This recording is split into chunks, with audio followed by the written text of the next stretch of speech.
Princess Rose stared at the holographic message floating before her, her silver eyes wide with disbelief. The translation couldn't be right.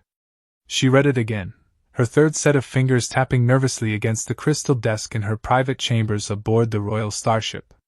By order of the High Council of the Star Alliance, Princess Rose of the Crystal Empire is hereby notified of her arranged marriage to a human? She stood up so quickly her chair clattered to the floor. Humans were the newest members of the Star Alliance, a species that had barely mastered faster-than-light travel. They were considered primitive by most of the advanced races, known more for their unpredictability than their technological achievements. "Mother!" Rose called out, her voice echoing through the crystalline corridors. "There must be a mistake." Queen Aurora swept into the room moments later, her crystalline crown catching the light of the nearby star they were passing. "What mistake, dear one?" Rose thrust the hologram toward her mother. "This. It says I'm to marry a human." "That's impossible. I'm supposed to marry Prince Swift of the Nebula Kingdom. We've been promised to each other since we were children." The Queen's expression shifted from confusion to shock as she read the message. This is an official decree." "But how? The arrangements with the Nebula Kingdom were finalized just last cycle." "Well, unfinalize it," Rose demanded, her natural bioluminescence flaring with emotion, causing her skin to pulse with waves of blue light. "I won't marry some human." "It's not that simple," Queen Aurora said, her own luminescence dimming with worry. "This bears the mark of the High Council itself. Breaking such a decree could destabilize our entire empire's standing in the Alliance." Rose collapsed onto her bed, her crystalline decorations tinkling as she fell. "But why? Why would the High Council suddenly decide this?" The Queen activated her personal communication device, her fingers dancing across the holographic interface. "I'm scheduling an emergency meeting with the Council. There must be an explanation." "And if there isn't?" Rose asked, her voice small. "Then, my dear," the Queen said carefully, "we may have to consider that this is not a mistake at all, but rather, politics at play." Rose's antennae drooped. "Politics? But what could the humans possibly offer that would make the Council override an established royal engagement?" Before the Queen could respond, another message flashed across the room's main display. Rose's heart nearly stopped as she read it. "Arrival at Earth scheduled in 48 standard hours. Prepare for diplomatic reception and marriage ceremony." 2 days? Rose exclaimed, her luminescence now pulsing an alarming shade of red. "They can't be serious." The Queen's expression hardened with determination. "Pack your things, Rose. We're going to get to the bottom of this. And if we must meet these humans," she straightened her crown, "we'll show them exactly what it means to trifle with the Crystal Empire." As Rose began gathering her belongings, her mind raced with questions. Who was this human she was suddenly supposed to marry? Why had the Council arranged this? And most importantly, how could she get out of it? Little did she know, on the blue planet ahead of them, a young human was about to receive an equally shocking message of their own. Marcus Anderson was having a perfectly normal day at the Global Space Defense Force headquarters until armed guards burst into his office. He looked up from his computer, where he'd been analyzing deep space signals, a job he'd done quietly for the past 3 years. "Lieutenant Anderson?" One of the guards stepped forward. "You need to come with us immediately." "What's this about?" Marcus asked, rising slowly from his chair. He'd never broken any rules, unless you counted sneaking extra coffee from the break room. "Classified. Top level." The guard's expression was unreadable. "The General wants to see you personally." 10 minutes later, Marcus found himself in General Thompson's office, a room he'd only seen in passing. The General was a tall woman with steel-gray hair and more medals than Marcus could count. "Sit down, Lieutenant," she said, not looking up from her tablet. "How much do you know about the Crystal Empire?" Marcus blinked. "The alien civilization that joined the Star Alliance last year? Not much beyond the basics. They're silicon-based life forms, known for their advanced quantum technology and—" He paused. "Why?" The General finally looked up. Because in approximately 46 hours, you're going to marry their princess. Marcus laughed. Then he noticed nobody else was laughing. You're joking, right? The Star Alliance High Council has selected you as the ideal candidate for an arranged marriage with Princess Rose of the Crystal Empire. The general slid a document across her desk. This is not a request, Lieutenant. This is a direct order. But why me? Marcus stared at the document, which was covered in both English and strange crystalline symbols. Your psychological profile, your work in deep space communications, and most importantly, your genetic makeup. The general's voice softened slightly. You're compatible with their species, Anderson. Do you understand how rare that is? Marcus felt the room spinning. Compatible? For what? The Crystal Empire's royal line is dying out. Their genetic diversity is critically low. They need new DNA, human DNA, to survive. Your specific genetic markers make you an ideal candidate for producing viable offspring with their species. Offspring? Marcus nearly choked on the word. General, I can't. I mean, I don't even know how to talk to regular human women, let alone an alien princess. This isn't about romance, Lieutenant. This is about preventing an entire civilization from going extinct and maintaining humanity's standing in the Star Alliance. The general stood up. A team will arrive shortly to brief you on Crystal Empire customs and protocol. You have until the royal ship arrives to learn everything you need to know. Marcus slumped in his chair. And if I refuse? Then we lose our quantum technology trade agreements, our position in the Alliance weakens, and the Crystal Empire eventually dies out. The general's voice was firm. The fate of two civilizations rests on this marriage, Anderson. I suggest you start reading. As if on cue, a group of cultural advisors entered the office, their arms full of datapads and holographic projectors. Looking at the material they began setting up, Marcus saw images of a beautiful crystalline city, and then, his future bride. Princess Rose's image rotated in the hologram, her silvery skin shimmering with bioluminescent patterns, her elegant features both alien and somehow captivating. Well, he muttered to himself, at least she's pretty. Even if she probably wants to kill me right now. He had no idea how right he was about that last part. The royal starship's crystal engines hummed as it approached Earth's orbit. Princess Rose paced in her chambers, her footsteps creating musical chimes against the resonant floor. She'd spent the last day reviewing everything known about humans, and each new piece of information only increased her anxiety. They're so fragile, she muttered, watching a holographic display of human anatomy. No backup organs, no crystalline reinforcement, not even basic bioluminescent communication capabilities. She waved her hand through the display in frustration, scattering the light particles.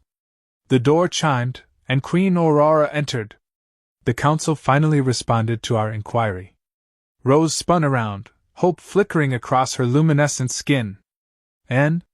They're standing firm. The Queen's own light patterns dimmed with resignation. They say this match is essential for both our peoples. The human's genetic structure is uniquely compatible with our crystalline biology. Without new genetic material, our people will begin to fracture within 3 generations. So they're using me as a breeding program? Rose's patterns flashed angry red. What about my feelings? What about Prince Swift? Prince Swift. The Queen hesitated. The medical scans came back. He's carrying the same genetic markers that are causing our population's decline. Any children you had with him would shatter before reaching maturity. Rose sank onto her bed, her anger fading to a dull blue sorrow. You knew? All this time? We hoped to find a solution. The Queen sat beside her daughter. But time is running out. This human, this Marcus Anderson, his DNA could save our entire species. Meanwhile, on Earth, Marcus was struggling through his crash course in Crystal Empire etiquette. He sat in a secured facility, surrounded by cultural experts and diplomatic advisors. No, no, and no. His etiquette instructor, Dr. Reed, threw up her hands. You can't bow that deeply to a Crystal Empire royal. Their gravitational sensors will interpret it as submission, and you'll be considered a servant rather than a consort. Marcus straightened up, his head spinning. Sorry. It's just, there are so many rules. Don't look directly at their core light, don't touch their left antenna, don't eat anything blue because it's considered royal property. And you'll need to master all of it before they arrive in 18 hours. Dr. Reed reminded him. The future of human crystal relations depends on it. No pressure, Marcus mumbled, reaching for his 7th cup of coffee. He glanced at the hologram of Princess Rose again. Despite her alien features, there was something captivating about the way her light patterns danced across her silvery skin. According to the briefing, those patterns were a form of emotional expression, as natural to her people as facial expressions were to humans. At least tell me there's a procedure for the first meeting, he said hopefully. Dr. Reed nodded. The princess will approach from the east, following the rising sun. You'll stand at the western point of the crystal landing platform. The symbolism is important, her light meeting your shadow, the joining of two different natures. And then you'll either make history, Dr. Reed said with a small smile, or cause an interstellar diplomatic crisis. No pressure. Back on the starship, Rose was receiving similar instructions from her royal protocol master. The human will seem dull to you, the ancient advisor warned. They do not shine, they do not resonate. But you must not show disgust. They are differently luminous. Rose raised an eyebrow. Differently luminous? They have their own kind of light. Internal, rather than external. The Council believes this is why they might be compatible with us. Their light complements our light, rather than competing with it. As Earth grew larger in the ship's viewing crystal, Rose touched her own softly glowing skin. Could she really bind herself to someone who couldn't even share the most basic form of her people's communication? Someone who couldn't glow with joy or dim with sorrow? 12 hours until atmospheric entry, announced the ship's crystal core. In 2 different worlds, 2 very different beings prepared to meet their fate. Neither knew that their first meeting would go nothing like anyone had planned. Everything was going perfectly until Earth's magnetic field interfered with the royal starship's landing systems. Rose clutched her seat as the massive vessel shuddered, its crystal matrix humming in distress. Minor fluctuation, the navigator announced, though his rapidly shifting color patterns suggested otherwise. The human's electromagnetic communications are more robust than anticipated. Queen Aurora's fingers danced across the control crystal. Adjust our resonance frequencies. We can't have a diplomatic incident before we even land. On the ground, Marcus and the welcoming committee watched in horror as the crystalline ship wobbled in its descent.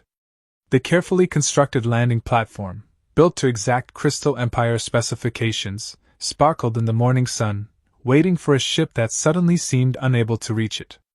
Should we do something? Marcus asked, breaking protocol by speaking before being spoken to. Dr. Reed shot him a withering look but said nothing, her own worry evident. General Thompson spoke quietly into her communication device. Get our stabilization beams ready. If that ship breaks apart in our atmosphere, we're looking at an interstellar incident. Inside the ship, Rose had had enough. She rushed to the bridge, her ceremonial crystals chiming with each step. The human communication frequencies, they're not interference, they're an invitation. The navigator looked confused. Princess? They're radio waves, they're satellite signals. They're not random noise, they're a pattern. Her recent studies of human technology suddenly proved useful. They're trying to help guide us in, but our systems are fighting against them instead of harmonizing. Queen Aurora's eyes widened. Can you prove this? Rose's fingers flew across the nearest crystal console. Look at the wave patterns. If we adjust our ship's resonance to match their broadcast frequencies instead of trying to block them. The ship's hum changed pitch, and suddenly the shaking stopped. The vessel glided smoothly downward, guided by the very electromagnetic fields that had been disrupting it moments before. On the ground, Marcus watched in amazement as the ship stabilized itself, its crystal surface now pulsing in perfect rhythm with Earth's own communication networks. It was beautiful, like a giant jewel catching every frequency in the air and turning it into light. The ship landed with perfect precision on the platform, though not from the ceremonial eastern approach as planned. Instead, it had come from the north, completely ruining the carefully choreographed symbolism of the first meeting. Dr. Reed looked like she might faint. The ceremony, the symbolism, it's all wrong! But Marcus wasn't listening. Through the ship's translucent hull, he could see movement, and then, light. The most beautiful patterns of light he'd ever witnessed, shifting and swirling in what he somehow knew was the expression of triumph and relief. The main crystal portal of the ship dissolved, revealing Princess Rose standing at the threshold. She had ignored the ceremonial processional, rushing to see what her quick thinking had accomplished. Her skin glowed with victory and excitement, patterns that needed no translation. Their eyes met across the platform. Rose saw not the dull, lightless creature she'd feared, but a human whose eyes seemed to sparkle with their own kind of inner luminescence. Marcus saw not an alien princess, but a brilliant being who just saved her own ship using human technology that his own work had helped develop. They stood there, protocol forgotten, just staring at each other until Queen Aurora cleared her throat. "Well," she said, her own pattern showing amusement, "it seems the joining of shadow and light will have to wait. My daughter has already demonstrated a rather impressive joining of our technologies instead." General Thompson stepped forward, also hiding a smile. "Perhaps we should skip the ceremonial greetings and move straight to the technical and cultural exchange discussions?" Marcus found his voice first. "I'd like to hear how she figured out our communication patterns." Rose's colors shifted to a softer, curious glow. "I'd like to know how you humans managed to create such complex resonance patterns without any crystalline technology." Their first words to each other might not have followed the script, but they were exactly right. Sometimes the best diplomatic relations start with broken protocols and shared curiosity. Neither of them noticed their respective advisors having quiet panic attacks in the background. The diplomatic reception had been transformed into an impromptu technical conference. Rose and Marcus sat in the Earth facility's main conference room, surrounded by holographic displays showing the integration of human and crystal technologies.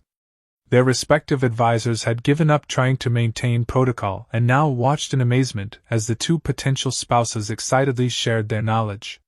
"So your deep space signals," Rose said, her patterns shifting in fascinating ways as she worked through the concept. "They're not just communication. They're also navigation beacons?" Marcus nodded, trying not to stare too obviously at her luminescence. "We learned early on that radio waves could do more than carry messages. They can map space, detect objects, guide ships. Just like our crystal resonance." Rose's excitement made her glow brighter. "We use crystalline harmonics for the same purposes. Different methods, same principles." Queen Aurora watched from nearby, her own patterns showing thoughtful consideration. She leaned toward General Thompson. "They seem to be getting along better than expected." "Indeed," the general replied.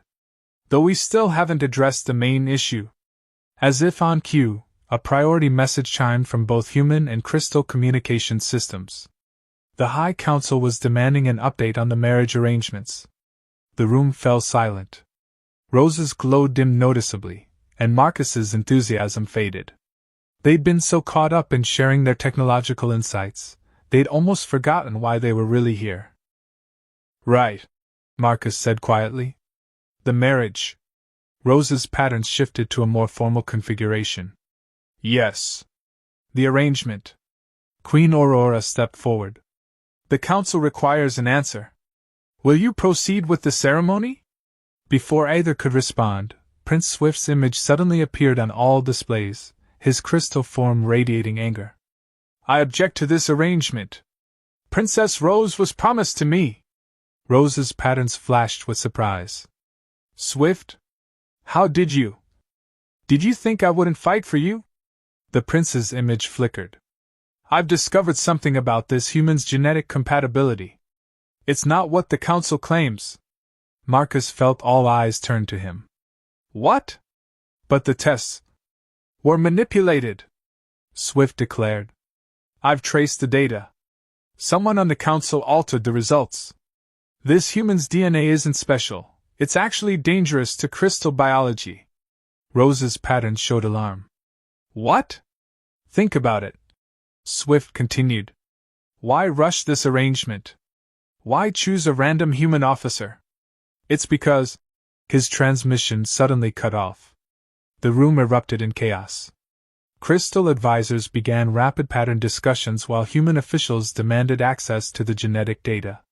In the confusion, Rose slipped away to a quiet corner, her patterns a turbulent mix of emotions. Marcus followed her, keeping a respectful distance. I swear, I didn't know anything about this. I believe you, Rose said softly. You're many things, Marcus, but not a deceiver. Your reactions are too luminous. What do you mean? She turned to face him. My people use light patterns to communicate emotion, but we can also hide our true feelings behind formal patterns. Humans, your emotions show in subtle ways you can't control. Micro-expressions, pulse rates, pupil dilation.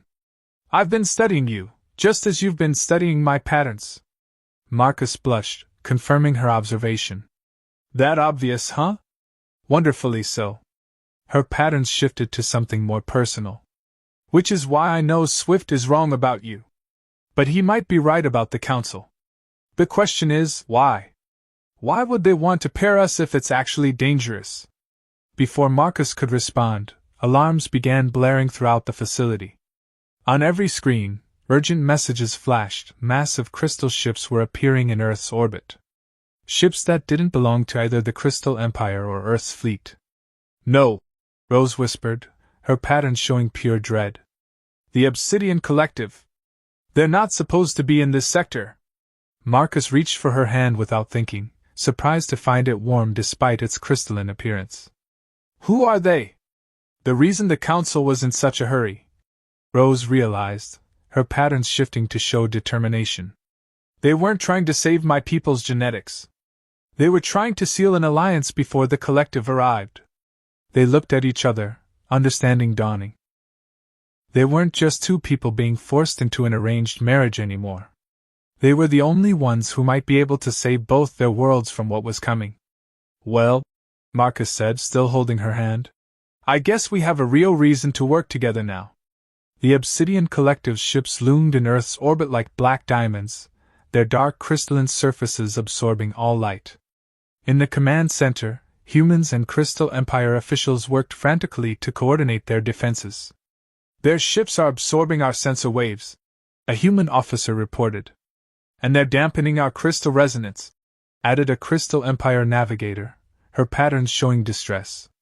Rose and Marcus stood before a combined display of their technologies, their earlier discoveries giving them an idea. What if, Rose said, her patterns shifting with rapid thoughts, we don't try to penetrate their ships? What if we blind them instead?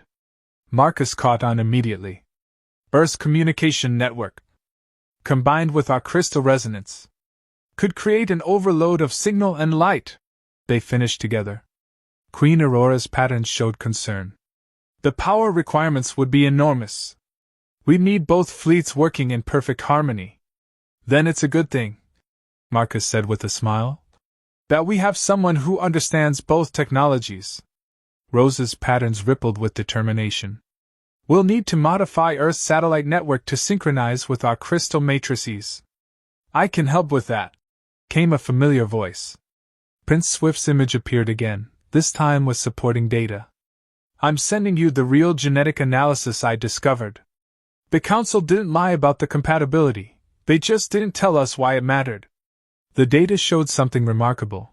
Human DNA and crystal matrices could form a unique resonance pattern when properly aligned. It wasn't about breeding at all, it was about creating a new form of technological symbiosis. They needed us to figure this out ourselves. Rose realized, her patterns showing wonder. A forced solution wouldn't work. The resonance has to be natural, Marcus finished. Like how we worked together to land your ship. They quickly got to work, Rose interfacing with the crystal ships while Marcus coordinated Earth's satellite network. Their combined knowledge created something entirely new, a hybrid system that neither civilization could have developed alone. The obsidian ships drew closer, their black surfaces seeming to devour the stars themselves. "They're charging weapons," General Thompson announced grimly. "Now!" Rose and Marcus commanded together.